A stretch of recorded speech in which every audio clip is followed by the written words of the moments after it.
اعوذ باللہ من الشیطان الرجیم ومن قبلہ۔ اچھا، پیچھے ہم نے جو پڑھا ہے اس میں بات ہو رہی ہے وقال الذین کفروا، اور کہا ان لوگوں نے جنہوں نے کفر کیا، للذین آمنوا، ان لوگوں سے جو ایمان لے آئے، لو کان خیرا، اگر یہ دین ہوتا بہتر، ما سبقونا الیہ، تو ہم اس میں سبقت نہ لے جاتے، وَإِذْ لَمْ يَهْتَدُوا بِهِ، اور جب وہ ہدایت نہ پا سکے اس کے ذریعے سے، فَسَيَقُولُونَ، پس ان قریب وہ کہیں گے، هَذَا إِفْكٌ قَدِيمٌ، یہ تو پرانا جھوٹ ہے۔ پھر اللہ آگے فرما رہا ہے، اگلا سبق دیکھیں، وَمِن قَبْلِهِ، اور اس سے پہلے، کتاب موسیٰ علیہ السلام کی کتاب، امام و رحمہ، امام بھی تھی اور رحمت بھی تھی، یعنی اللہ رب العالمین کی جو کتاب ہے نا وہ پچھلی کتابوں کی بھی تصدیق کرتی ہے، انہیں جھٹلاتی نہیں ہے۔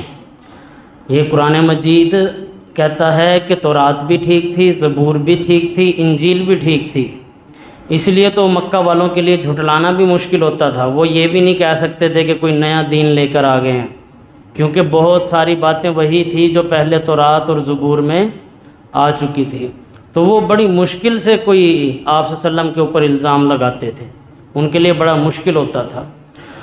تو فرمایا ومن قبلہ، اور اس سے پہلے کتاب موسیٰ علیہ السلام کی کتاب، امام و رحمہ، امام بھی تھی اور رحمت بھی تھی، وہذا کتاب، اور یہ کتاب مصدقاً، تصدیق کرنے والی ہے ان کتابوں کی، یعنی اللہ فرما رہا ہے یہ قرآن مجید پچھلی کتابوں کو جھٹلاتا نہیں ہے بلکہ کہتا ہے کہ وہ کتابیں بھی ٹھیک تھی۔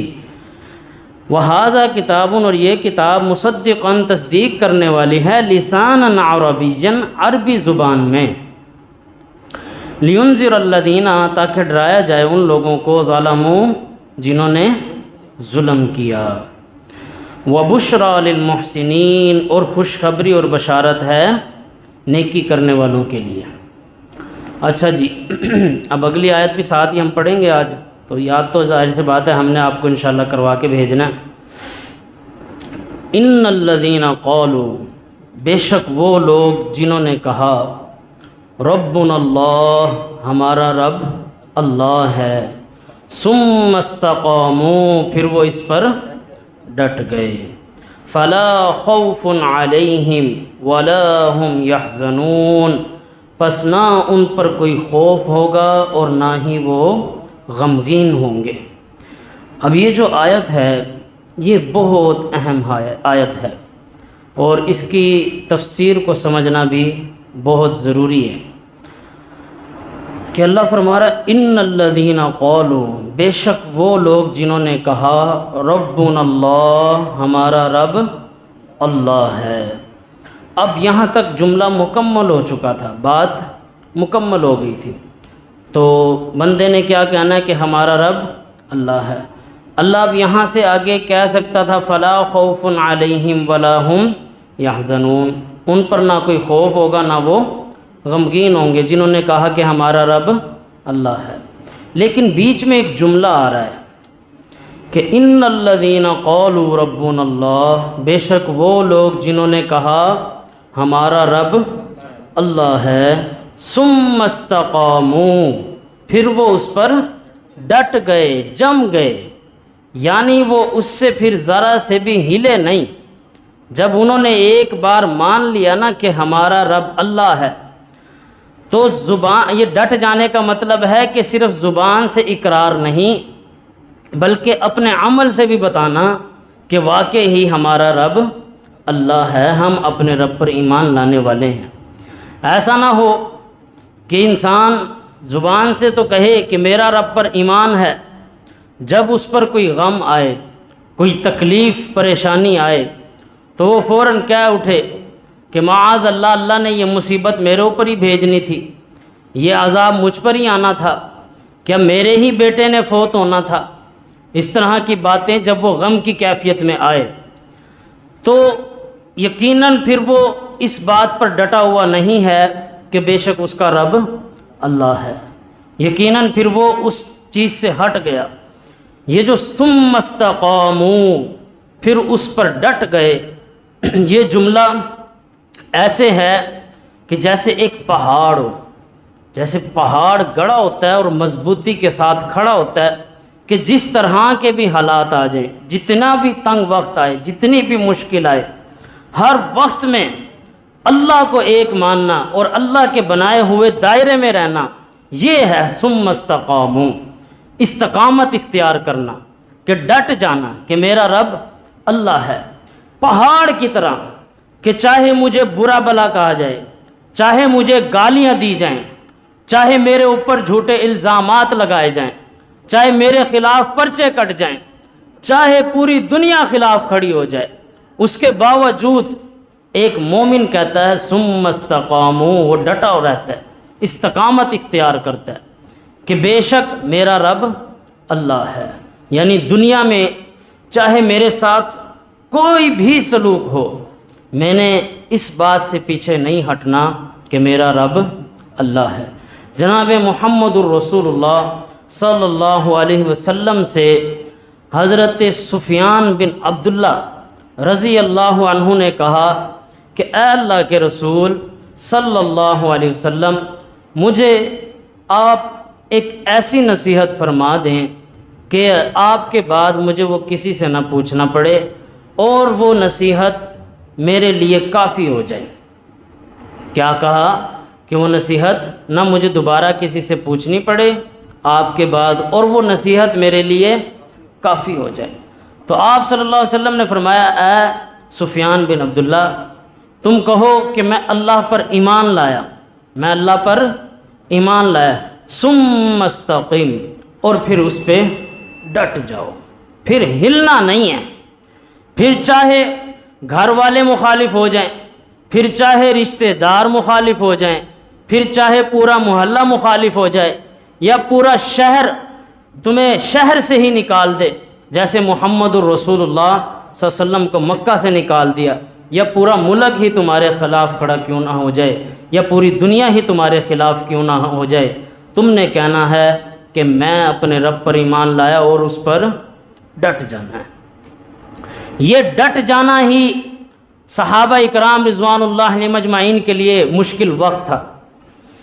جب حضرت بلال رضی اللہ عنہ کو کوڑے مارے جا رہے تھے اور آپ کو گرم تپتی ہوئی ریت پر لٹایا جا رہا تھا، تو اس وقت کچھ وقت کے لیے وہ کہہ سکتے تھے کہ ہاں بھئی تمہارے یہ بت بھی ٹھیک ہیں، تم بھی بات صحیح کر رہے ہو، لیکن جو حج پر آنے والے لوگ ہیں وہ کیا کہتے ہیں کہ جیسے ہی ہم داخل ہوئے تو ہمیں احد احد کی آواز سن رہی تھی، کہ احد کا مطلب کیا ہے؟ قل هو اللہ احد، احد کا مطلب ہے کہ ایک ہی ہے، اللہ ایک ہی ہے، عبادت کے لائق ایک ہی ہے، کچھ بھی ہو جائے، چاہے تم مجھے جان سے مار دو، تشدد کرو، میری چربی پگھلا دو، مجھے ابلتے ہوئے تیل میں ڈال کر مجھے بالکل پکا دو، سیاہ کر دو، کوئلہ بنا دو میرا، اس کے باوجود بھی میرا رب اللہ ہی ہے۔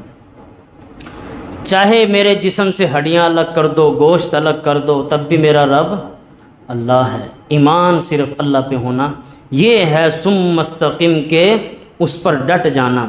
اب ہوتا کیا ہے کہ آج اسی چیز کی مسلمانوں کے اندر کمی ہے، ذرا سا خوشی کا موقع آیا تو پھر کہاں گیا یہ ثم استقم، پھر اس پر ڈٹ جاؤ۔ ایمان کہاں گیا؟ خوشی کا موقع آیا فوراً ڈانسروں کو کال ہو رہی ہے، سٹیج لگائے جا رہے ہیں، ڈانسر بلائے جا رہے ہیں، اور محلے کے معزز افراد نگرانی کر رہے ہیں، وہ فرنٹ سیٹ پر بیٹھے ہیں کہ اب یہاں ڈانسر جو آ رہے ہیں کہ کوئی یہاں ایسا کہہ کے دکھائے کہ یہ کام غلط ہو رہا ہے، ہم بڑے بیٹھے ہیں یہاں، ہم چٹی داڑیوں والے، ہم 40-50 سال کے، ہوتا ہے یہ سارے کام ہمارے اپنے علاقوں محلوں میں نہیں ہوتے۔ تو کہاں گیا رب پر ایمان؟ ثم استقاموا ان الذين قالوا ربنا اللہ، بے شک وہ لوگ جو ایمان لائے اور انہوں نے کہا ہمارا رب اللہ ہے، ثم استقاموا، پھر وہ اس پر ڈٹ گئے۔ یہ ڈٹ جانا بڑا مشکل ہے، اسی لیے اللہ رب العالمین نے آپ صلی اللہ علیہ وسلم سے بھی قرآن مجید میں کہا اے نبی علیہ السلام ان سے کہہ دیجئے قل کہہ دیجئے ان صلاتی بے شک میری نماز، و نسکی اور بے شک میری قربانی، و محیایا اور بے شک میری پوری زندگی، و مماتی اور بے شک میرا مرنا، میری موت، للہ رب العالمین صرف اس ایک اللہ کے لیے ہے جو تمام جہانوں کا رب ہے۔ یعنی آپ صلی اللہ علیہ وسلم کی زبان سے بھی اللہ نے کہلوایا کہ آپ یہ بات کہو۔ قرآن میں یہ آیت نازل کی، واضح طور پر کلیئر بتا دو کہ میرا سجدہ، میرا رکوع، میرا ڈرنا، میرا خوش ہونا صرف کس کے لیے ہے؟ اللہ کے لیے۔ میرا ایمان ہے وَأَنَّهُ هُوَ أَضْحَكَ وَأَبْكَى۔ قرآن مجید میں یہ ابھی آیا کہ بے شک ہنسانے والی ذات بھی اللہ کی ہے اور رلانے والی بھی اللہ کی ہے۔ کوئی مجھے نیچا نہیں دکھا سکتا، کوئی مجھے گرا نہیں سکتا، کوئی میری عزت کم نہیں کر سکتا، کوئی مجھے یہ دنیا میں رہتے ہوئے میری نظروں کو نہیں جھکا سکتا جب تک کہ اللہ نہ چاہے۔ ہاں اگر اللہ چاہے تو پھر کوئی مجھے عزت نہیں دے سکتا، اور اگر مجھے کوئی ذلیل کرنا چاہے اور میرا رب نہ چاہے تو میں ذلیل نہیں ہو سکتا، میرے رب کے اختیار میں۔ وہ اللہ چاہے تو محمد الرسول اللہ صلی اللہ علیہ وسلم کے دانتوں سے نکلتا ہوا خون بھی دیکھے، جو خون پیر جوتیوں میں جم جائے، اللہ دیکھ رہا تھا نا، وہ اللہ ہے۔ لیکن اس کے باوجود بھی آپ صلی اللہ علیہ وسلم نے اپنی دعوت سے انکار نہیں کیا۔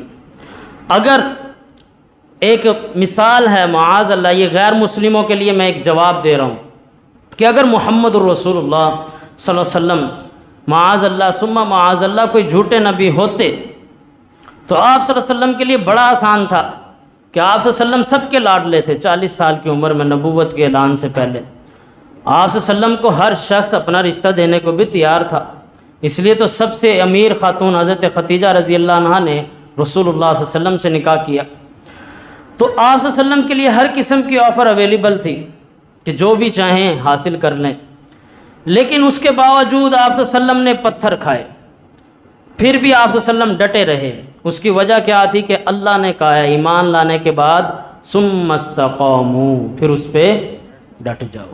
تمہیں برا بھلا بھی کہا جائے گا، تمہیں گالیاں بھی دی جائیں گی، تمہیں گھر سے بھی نکالا جائے گا، تمہیں شہر سے بھی نکالا جائے گا۔ جب آپ صلی اللہ علیہ وسلم کو مکہ سے نکالا گیا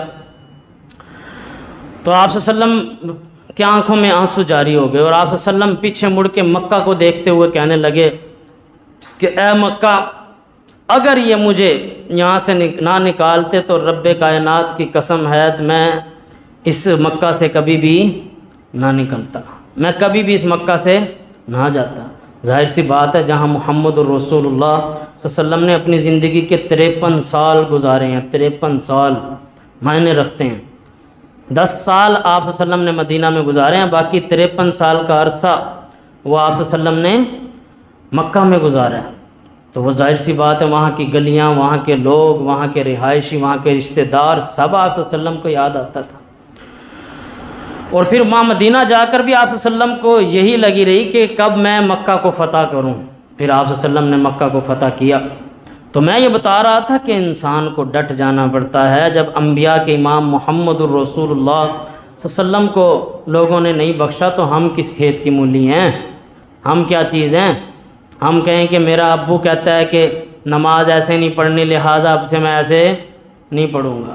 تو اللہ تو کہہ رہا ہے کہ اے نبی الاسلام کہہ دو میری نماز کس کے لیے ہے؟ اللہ کے لیے، نہ کہ ابا کے لیے۔ میری نماز کس کے لیے ہے؟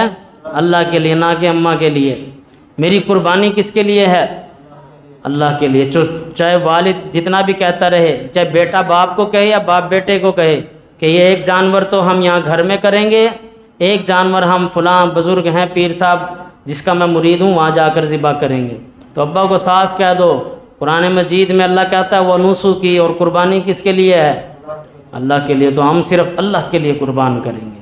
تو یہ اس لحاظ سے آیت سمجھنا بے حد ضروری ہے کہ ایمان لانے کے بعد اس پر ڈٹ جانا ہے۔ تو آج سے کون کون پھر ایمان پر ڈٹا رہے گا؟ ہاتھ کھڑا کرو نا بھائی، انشاءاللہ۔